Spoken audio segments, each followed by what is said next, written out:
नमस्कार, स्वागत है एक बार फिर से मेरे इस YouTube चैनल पर। मैं हूं डॉक्टर रवि द्विवेदी और इस वीडियो की सीरीज़ में हम लोग 11th क्लास की मैथ्स का जो सिलेबस कर रहे थे उसमें हम लोगों ने फर्स्ट चैप्टर जो सेट थ्योरी से रिलेटेड था वो कंप्लीट कर लिया था। आज हम लोग सेकंड चैप्टर स्टार्ट करेंगे एंड थर्ड चैप्टर हम लोग मिक्स करके पढ़ेंगे, रिलेशंस एंड फंक्शंस। तो आज जो हम लोग स्टार्ट करने वाले हैं वो है नेक्स्ट हमारा जो टॉपिक है, नेक्स्ट जो चैप्टर है relations and functions.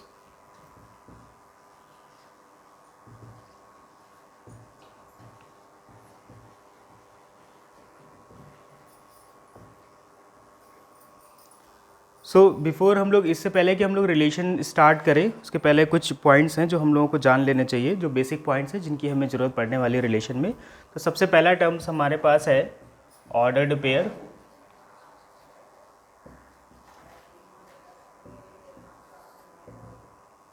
In ordered pair का मतलब है हम किसी भी दो नंबर को लेके उनको एक फिक्स ऑर्डर में रख दें तो जो पेयर बनेगा उसे हम स्मॉल ब्रैकेट में कंटेन करा देंगे और ये जो हमारा रिप्रेजेंटेशन होगा वो ऑर्डर्ड पेयर कहलाएगा।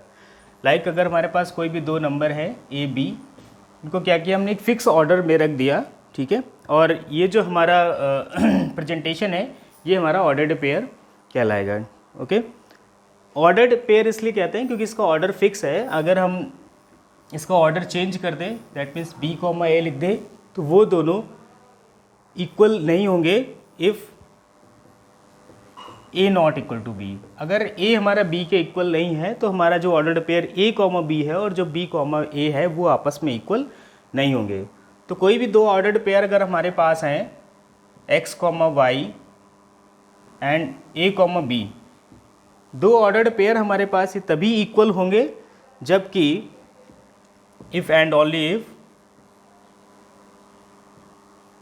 इफ़ एंड ओनली इफ़ का मतलब है कि अगर हमारे पास दो ऑर्डर्ड पेयर इक्वल हैं तो उनके जो करस्पॉन्डिंग एलिमेंट है वो इक्वल होंगे। करस्पॉन्डिंग एलिमेंट का मतलब है फर्स्ट एलिमेंट जो है वो फर्स्ट के इक्वल होगा एंड सेकंड जो है वो सेकंड के इक्वल होगा।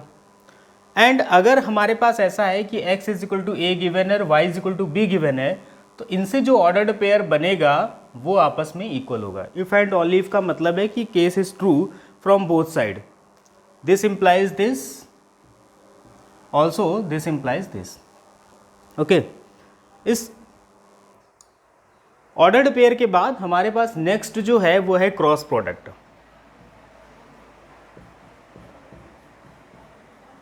क्रॉस प्रोडक्ट,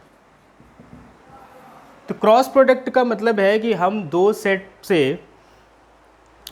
का आपस में क्रॉस प्रोडक्ट कराएंगे। तो हम मान लेट कर लेते हैं कि हमारे पास कोई भी दो सेट है, let A and B two sets.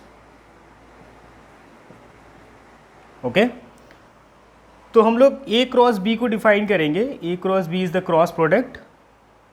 It will be defined by the set of ordered pairs.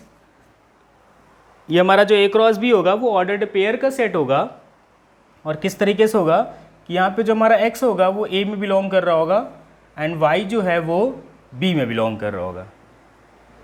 Okay, A cross B हमारा क्या होगा, x y का सेट होगा, ऑर्डर्ड पेयर का एक सेट होगा जिसमें कि हमारा जो फर्स्ट एलिमेंट है वो a से लिया जाएगा एंड जो सेकेंड एलिमेंट है वो सेट b से लिया जाएगा। अगर इसी से हमें b क्रॉस a डिफाइन करना हो, तो ये हमारा डिफाइन होगा y कॉमा x की तरह, जहाँ पे x जो है वो a को बिलोंग कर रहा होगा और y जो है वो b को बिलोंग कर रहा होगा। ठीक है, एक एग्जांपल लेके हम समझते हैं किस तरीके से हम लोग ऑर्डर्ड पेयर कंस्ट्रक्ट कर सकते हैं। So let's take an example.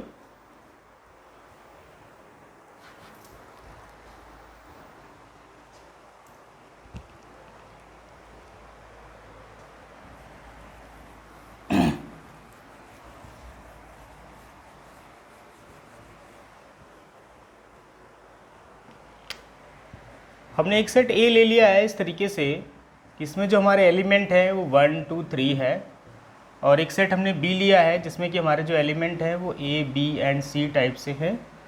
अगर हम इसमें ए क्रॉस बी फाइंड करते हैं तो ए क्रॉस बी क्या बनेगा, ऑर्डर्ड पेयर का एक सेट बनेगा। ऑर्डर्ड पेयर भी बनेगा, ऑर्डर्ड पेयर किस तरीके से होंगे, एक्स कॉमा वाई टाइप से होंगे जहाँ पे जो x होगा वो हम a से लेंगे और y जो है वो b से लेंगे। तो इसके लिए हमारा सेट बनेगा 1, a, 1, b, 1, c। ओके, अब 2 जो हमारा है वो भी इस तरीके से 2, a, b and c, and similarly हम 3 को भी पेयर बना सकते हैं a, b और c के साथ। ओके, तो a क्रॉस b जो है वो हमारा इस तरीके से ऑर्डर्ड पेयर के फॉर्म में कंस्ट्रक्ट किया जाएगा as per given a and b। Okay, अब इसके बाद क्या होता है, हम b क्रॉस a भी निकाल सकते हैं सिमिलरली, जैसे कि हमने बताया डिफाइन किया y, x टाइप से। अब अगर हम बात करें कि number of elements in a cross b, number of elements in a cross b, तो अगर हम इस एग्जांपल के थ्रू देखें तो number of elements in a कितने थे हमारे पास 3, number of elements in b कितने थे वो भी 3 थे। तो अगर हम number of elements in a cross b की बात करें तो ज़रा यहाँ पे अगर हम लोग काउंट करें तो कितने हैं, 9। ओके, तो ये हमारा हो गया n of a cross n of b, cross की जगह हम इनटू भी यूज़ कर सकते हैं। So number of element in a cross b will be equal to number of element in a into number of element in b। तो इस तरीके से हम किसी भी क्रॉस प्रोडक्ट में कितने एलिमेंट्स आ सकते हैं वो हम लोग फाइंड कर सकते हैं। ओके, चलो इसके बाद हम लोग स्टार्ट करते हैं रिलेशन।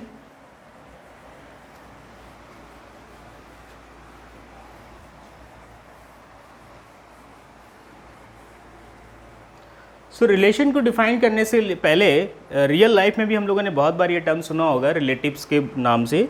तो रिलेशन में क्या होता है, सबसे बेसिक रिक्वायरमेंट जो रिलेशन की है वो रियल लाइफ की अगर हम बात करें, we need 2 persons, we need 2 persons, okay,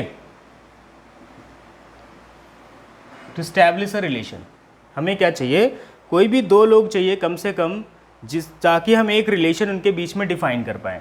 अगर हम इनके बीच में कोई भी रिलेशन डिफाइन करना चाहते हैं, ब्रदर है, सिस्टर है, हस्बैंड है, वाइफ है ना, फादर है, मदर है, तो ये रिलेशन डिफाइन करने के लिए हमें क्या चाहिए होगा, एटलीस्ट 2 पर्सन्स चाहिए होंगे। ओके, तो जब भी हमें रिलेशन को डिफाइन करना होगा रियल लाइफ में हमें 2 पर्सन्स चाहिए। सिमिलरली अगर मैथमेटिक्स में हमें रिलेशन को डिफाइन करना है तो हमें एटलीस्ट 2 सेट्स की रिक्वायरमेंट होगी। ओके, अगर हमें रिलेशन को डिफाइन करना है तो हमें क्या करना होगा, एटलीस्ट 2 सेट्स की रिक्वायरमेंट होगी। तो हम लेट कर लेते हैं, इसको डिफाइन कर लेते हैं जरा हम लोग। Let A and B be any 2 sets, okay, and R be any relation, R be any relation defined from A to B। Okay, हमने क्या किया, कोई भी 2 हमने सेट ले लिए A और B, और R एक कोई रिलेशन लिया जो डिफाइन किया गया है A से B पे। ओके, तो ये जो हमारा R होगा, then this relation must contain the elements from A cross B। इसका मतलब है कि अगर हमने कोई भी 2 सेट लिए हैं A और B, उस पर हमने कोई रिलेशन R डिफाइन किया है, तो जो R के एलिमेंट्स होंगे वो हमारे कहाँ से आएंगे, A क्रॉस B से। ओके, तो इसका मतलब ये है कि R में जो एलिमेंट होंगे वो किस तरीके से होंगे, ऑर्डर्ड पेयर फॉर्म में होंगे। किस फॉर्म में होंगे, ऑर्डर्ड पेयर फॉर्म में होंगे, जिसमें कि जो फर्स्ट एलिमेंट होगा वो A से होगा एंड सेकंड एलिमेंट जो होगा वो सेट B से होगा। ओके, अब ज़रा ये बात करते हैं कि जो हमारा रिलेशन है वो सबसेट है A क्रॉस B का। इसका मतलब है कि जो A क्रॉस B के एलिमेंट हैं, A क्रॉस B के जो एलिमेंट हैं, जो ऑर्डर्ड पेयर्स हैं, वो total number of possible relations में है। ठीक है, इसका मतलब जो total number of possible relations बनना है between 2 sets A and B, वो क्या होगा, वो सारे के सारे एलिमेंट्स कहाँ से मिल जाएंगे हमको, A क्रॉस B से मिल जाएंगे। तो A क्रॉस B हमें क्या शो कर रहा है, A क्रॉस B हमें शो कर रहा है कि कितने मैक्सिमम नंबर ऑफ रिलेशन बन सकते हैं between A and B। Okay, मतलब कितने मैक्सिमम नंबर तरीके से हमारे एलिमेंट्स A के B के साथ रिलेट कर सकते हैं। तो अगर R कोई रिलेशन है हमारा, ठीक है, तो ये सबसेट होगा ए क्रॉस बी का, और इसमें जो एलिमेंट्स होंगे वो ए कॉमा बी टाइप से होंगे, जहाँ कि ए में बिलोंग कर रहा होगा और बी कैपिटल बी में बिलोंग कर रहा होगा। तो लेट अगर मान लेते हैं हम कोई भी एक एलिमेंट है एक्स वाई, वो बिलोंग कर रहा है हमारा आर में, ओके। तो हम या तो इसको लिखें X Y belongs to R, या फिर हम इसको ऐसे भी लिख सकते हैं एक्स रिलेटेड विथ वाई। ये दोनों जो सिंबल हैं वो सेम चीज़ के लिए स्टैंड करते हैं। Either X Y belongs to R हम इस तरीके से लिखें, मतलब ये हमारा एलिमेंट जो है वो आर का है, रिलेशन का है, या फिर हम लिखें X related with Y, X जो है वाई से रिलेट कर रहा है, दोनों का सेम मतलब है, ओके। तो इस तरीके से ये हमारा रिलेशन डिफाइन हो गया। रिलेशन एक सबसेट होगा ए क्रॉस बी का, उसके जो एलिमेंट होंगे वो इस तरीके से होंगे। किसी भी एलिमेंट को आर में दिखाना है तो हम X Y belongs to R भी लिख सकते हैं, या फिर एक्स रिलेटेड विथ वाई ऐसे करके लिख सकते हैं।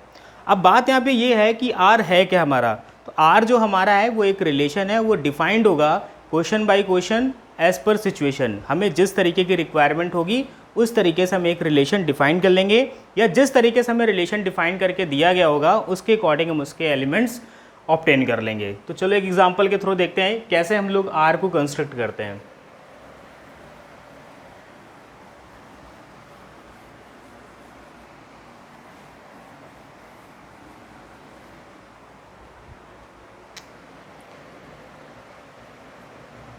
As given A is equal to हमें एक सेट गिवन है 1 2 3 and B is equal to एक सेट हमें गिवन है 2 3 4। ठीक है, हमें दो सेट गिवन है, A दिया है 1 2 3 और B दिया गया है 2 3 4। अब हमें क्या करना है, हमने एक R रिलेशन डिफाइन किया है जिसमें x, y such that okay x belongs to A, y belongs to B and x is less than y। तो बेसिकली ये तो हमारी डेफिनेशन है रिलेशन की, और बट ये हमारा एक्चुअल रिलेशन है। एक्चुअल रिलेशन हमारा क्या है, जो फर्स्ट एलिमेंट होना चाहिए ऑर्डर्ड पेयर में वो सेकंड एलिमेंट से कैसा होना चाहिए, लेस देन होना चाहिए। तो एक्चुअली जो हमारा रिलेशन डिफाइन किया गया वो ये रिलेशन है। तो सबसे पहले हम क्या करेंगे, हमें पता है कि आर के जो एलिमेंट्स हैं वो हमें कहाँ से मिलने हैं, ए क्रॉस बी से। तो यहाँ पे चूँकि फाइनाइट सेट है और इसकी जो नंबर ऑफ़ एलिमेंट्स है वो बहुत ही कम है, तो हम ए क्रॉस बी पहले फाइंड कर लेते हैं। तो इस सेट के अकॉर्डिंग अगर हम लोग ए क्रॉस बी निकालते हैं तो ए क्रॉस बी क्या आएगा यहाँ से 1, 2, 1, 3, 1, 4, 2, 2, 3, 2, 4, 3, 2, 3 एंड 3, 4। ये इतने पॉसिबल वे हैं एलिमेंट्स ऑफ ए को ए के एलिमेंट्स को बी के साथ रिलेट करने के लिए। अब हम अपना आर अगर लिखते हैं, हमें रिलेशन आर बनाना है, तो हम ऑर्डर्ड पेयर जो है वो हम इस ए क्रॉस बी से ही पिक करेंगे, क्योंकि ये सारे के सारे एलिमेंट जो है वो ए क्रॉस बी से लिए जाएंगे। तो यहाँ पे रिलेशन क्या है कि फर्स्ट एलिमेंट जो है वो सेकंड से लेस देन होना चाहिए। तो यहाँ पे देखो कितने ऐसे ऑर्डर्ड पेयर है जिसमें फर्स्ट एलिमेंट जो है वो सेकंड से लेस देन है। एक तो हमारा ये है 1, 2, 1 is less than 2, 1 is less than 3, 1 is less than 4। ये इक्वल हो गया तो इसको हम लोग नहीं लेंगे। 2, 3 हो गया, 2, 4 हो गया, और इसके बाद 3, 4 हो गया। तो हमारे पास क्या एलिमेंट्स मिल गए 1, 2, 1, 3, 1, 4, 2, 3 एंड 2, 4 एंड 3, 4। तो ये हमारा एक रिलेशन आर जो है वो कंप्लीट हो गया। ओके, इस रिलेशन के हिसाब से अगर हम देखें तो 3 इज़ नॉट रिलेटेड विथ 2, तो हम कैसे लिखेंगे 3 is not related with 2। Okay, इसके बाद हमारा 2 जो है वो भी 2 के साथ रिलेट नहीं कर रहा है। ओके, अगर हम 1 को लिखें 1 इज़ रिलेटेड विथ 3, 1 जो है वो 3 के साथ रिलेट कर रहा है। तो ये इस तरीके से एक रिलेशन आर है जो हम लोग इसको इस तरीके से डिफाइन कर सकते हैं, इस तरीके से प्रेजेंट कर सकते हैं। यहाँ पे फाइनाइट सेट था तो हम इजीली इसके एलिमेंट्स लिख भी सकते हैं, पर हर टाइम ये पॉसिबल नहीं होगा कि हम इसके एलिमेंट्स को लिख पाएँ। बट एक्चुअली विजुअलाइज करने के लिए किस तरीके से रिलेशन आर बनता है और इसके एलिमेंट्स लिखे जाते हैं, हमने एक छोटे से एग्जाम्पल लिया था और उसके थ्रू हमने समझा कि किस तरीके से ये सब चीज़ें लिखी जा सकती हैं। ओके, चलो इसके बाद हम लोग देखते हैं types of relations.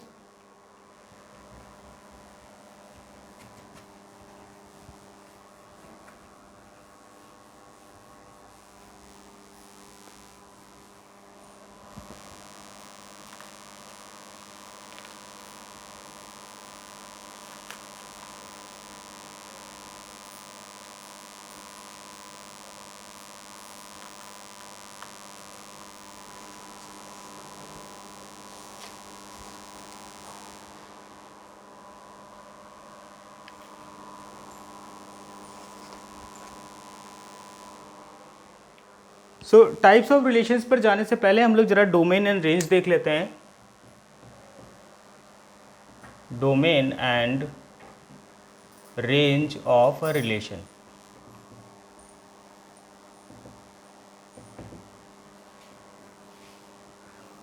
Okay, so अगर सपोज हमारे पास कोई भी रिलेशन R है, okay, relation R, we have a relation R defined from A to B such that R is equal to xy and x belongs to A and y belongs to B। इस तरीके से हमारा एक R define हो गया जिसमें हमने ordered pair रख लिए एक्स वाई टाइप से। x हमारा A से था और y हमारा B से था। तो जो डोमेन ऑफ R होगा, domain of R will be equal to the x collection of all x such that x y belongs to R। ठीक है, तो जितने भी ऑर्डर्ड पेयर हमारे R में बिलोंग कर रहे होंगे उसका जो फर्स्ट एलिमेंट का कलेक्शन होगा, ओके, जो फर्स्ट एलिमेंट का कलेक्शन होगा वो हमारा क्या होगा, डोमेन होगा। रेंज की अगर हम बात करें, range of R, range of R में क्या आ जाएगा, ये हमारा y हो जाएगा such that x Y belongs to R, collection of all y हो जाएगा। अगर हम को डोमेन ऑफ R की बात करें, को डोमेन ऑफ R, तो ये हमारा पूरा का पूरा B सेट हो जाएगा। ये हमारा क्या हो जाएगा, पूरा का पूरा B सेट हो जाएगा। सो डोमेन हमारा R का हो गया x सब collection of the first element from the ordered pair that belongs to the relation R, and the range of R is the collection of second elements, okay, such that the ordered pair x y belongs to the relation R। तो ये domain and range हो गया। And इसके बाद हमारा है inverse of a relation.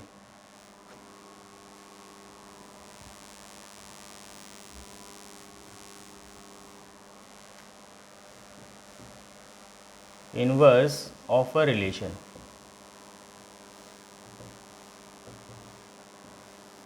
So अगर हमारा R कोई रिलेशन है, is the subset of A cross B, okay, तो R इनवर्स जो होगा वो इनवर्स रिलेशन होगा एंड ये हमारा सबसेट होगा B क्रॉस A का।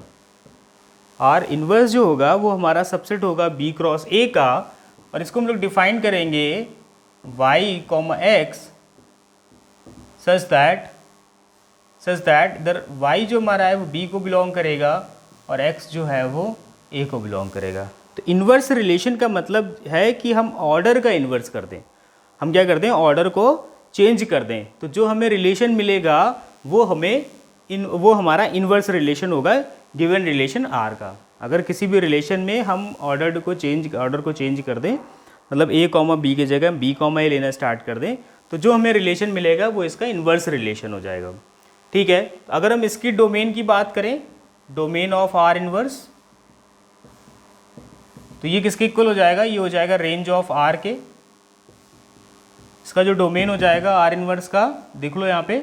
अब यहाँ पे डोमेन में क्या हो गया, फर्स्ट एलिमेंट लेते हैं डोमेन के लिए, यहाँ पे फर्स्ट एलिमेंट क्या हो गया, इसका y हो गया, और y क्या है R के लिए, रेंज के इक्वल है। और अगर हम इसकी रेंज की बात करें, रेंज ऑफ R इनवर्स, तो ये हमारे किसके इक्वल होगा, डोमेन ऑफ R के इक्वल हो जाएगा। अगर को डोमेन की बात करें, तो को डोमेन जो हमारा होगा वो अब A के इक्वल हो जाएगा। को डोमेन ऑफ R इनवर्स ये हमारा A के इक्वल हो जाएगा। ओके, तो डोमेन ऑफ R इनवर्स होगा range of R, and range of R inverse होगा डोमेन ऑफ R, एंड को डोमेन ऑफ R इनवर्स हो जाएगा A के इक्वल। ओके, तो इस तरीके से हमने क्या किया कि relation, okay, domain and range of a relation, inverse of a relation, and domain and range of inverse of the relation, इतनी सारी चीज़ें हम लोगों ने कवर कर ली हैं। इसके बाद हम लोग चलो देख लेते हैं टाइप्स ऑफ रिलेशन, बट एक एग्जांपल और कर लेते हैं इससे पहले कि किस तरीके से हम डोमेन और रेंज लिखेंगे रिलेशन की, और इसके इनवर्स रिलेशन भी किस तरीके से लिखेंगे।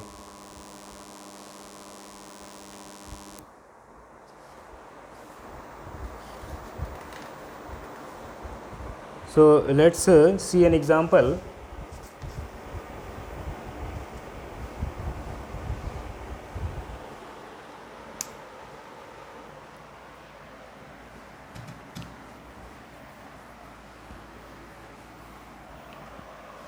ये एक हमें इस तरीके से रिलेशन आर दिया है, R is defined as a comma B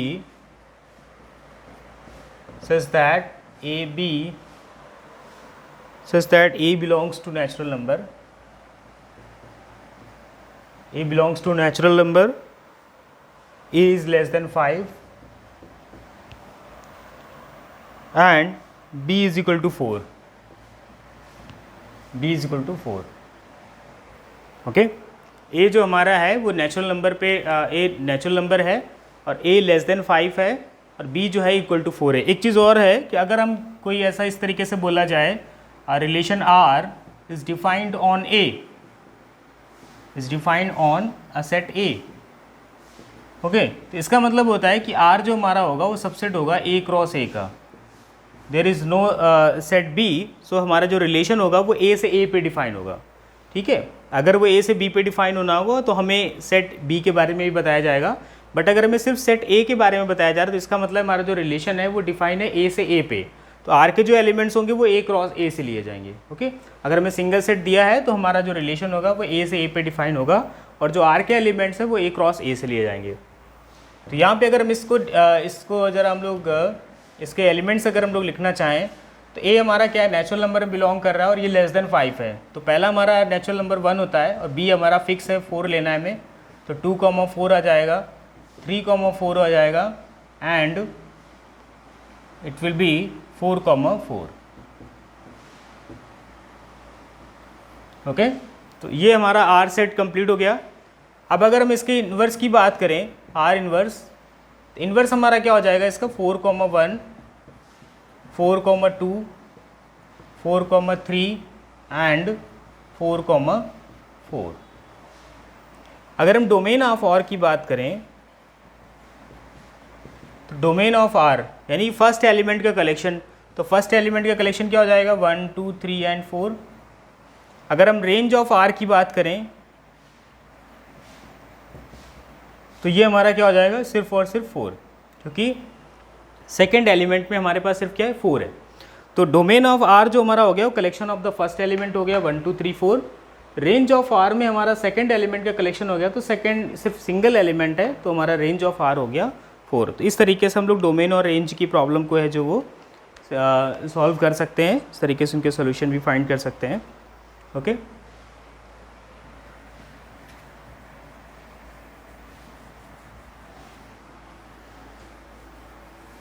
next हमारा है टाइप्स ऑफ रिलेशन.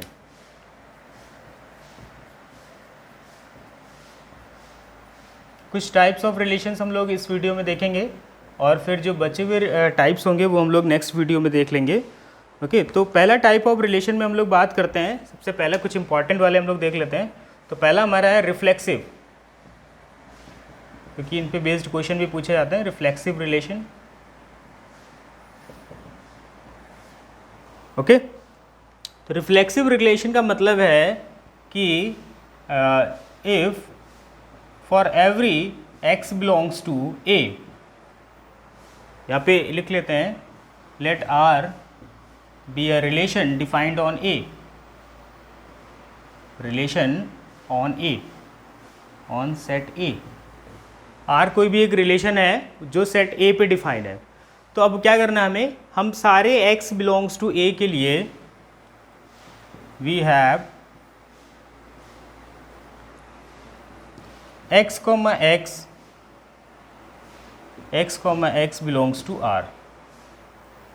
इसका मतलब ये है कि जितने भी x मतलब A में जितने भी एलिमेंट्स हैं, अगर वो सारे एलिमेंट्स खुद के साथ रिलेटेड हैं, खुद के साथ रिलेटेड हैं यानी खुद से उनका रिलेशन बन रहा है, तो वो जो रिलेशन होगा वो रिफ्लेक्सिव रिलेशन कहलाएगा.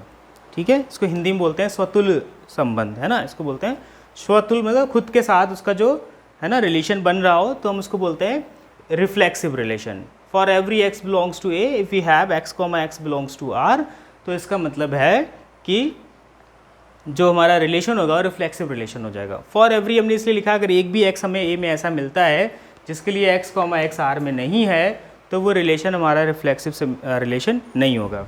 नंबर सेकेंड हमारा है symmetric relation.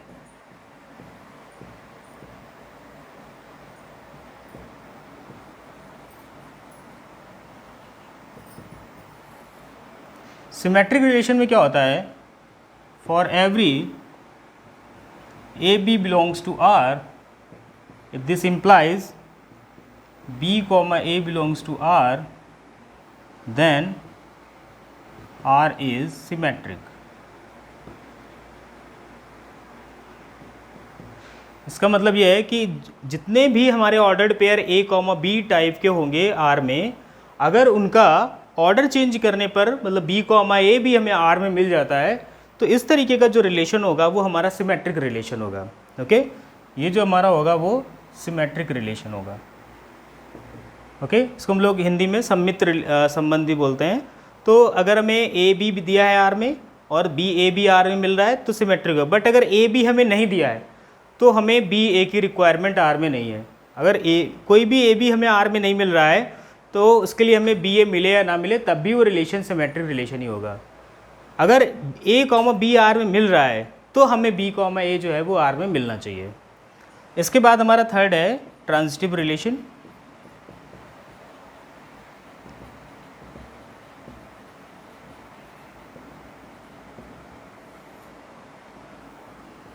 For every a B and b comma c belongs to R, हमने कोई भी दो ऑर्डर्ड पेयर लिए हैं इस तरीके से कि end point of the first ordered pair should be the starting point of the second order pair. अगर हमें दो ऑर्डर्ड पेयर इस तरीके से लिए a b comma b comma c R में है और ये इम्प्लाइज करे कि ए कॉमा सी भी होगा वो आर में होगा, तो इस तरीके का जो रिलेशन होता है इसको हम लोग बोलते हैं transitive relation. Then R is transitive.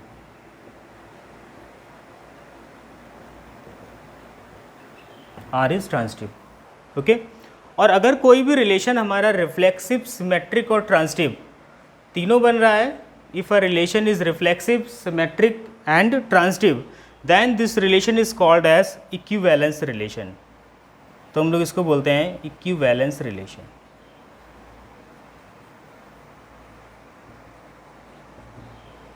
Okay, if a relation is reflexive, symmetric as well as transitive, then such relation is called as equivalence relation. इस पे बेस्ड जो एग्जांपल है वो हम लोग नेक्स्ट वीडियो में करेंगे।